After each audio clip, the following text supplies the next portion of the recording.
മുകളിൽ ഫോട്ടോയിൽ കാണുന്നത് എൻ്റെ ഗുരുനാഥനാണ്. കായംകുളത്തുകാരനായ നിക്കൽ ജമാൽ പൈൽവാൻ.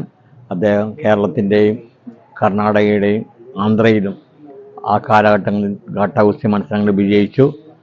അദ്ദേഹം ആണ് എൻ്റെ ഗുരുനാഥൻ. എപ്പിസോഡ് തുടങ്ങിയാണ്. 2015 ഗാട്ടാഗുസ്തിയുടെ ഒരു പുസ്തകം എഴുതിയതാണ്. ഇതിൻ്റെ അകത്ത് ഈ കാണിക്കുന്ന എല്ലാ ടെക്നിക്കിൻ്റെയും തിയറിയും ടെക്നിക്സുകളും ഇതിലുണ്ട്. ആർക്കെങ്കിലും ആവശ്യമുണ്ടെങ്കിൽ എൻ്റെ ഫോൺ നമ്പറിൽ അറിയിച്ചാൽ കൊറിയറിൽ ഈ പുസ്തകം അയച്ച് തരുന്നതായിരിക്കും.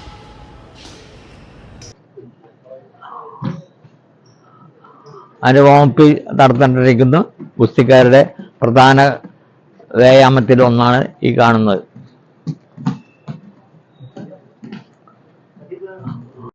പുറത്ത് പിടിച്ചു അദ്ദേഹത്തിനെ എടുത്ത് മുകളിലെടുത്ത് കുത്തി മലർത്തി വെക്കുന്നു. മതിയെ ക്ലിയറില്ല.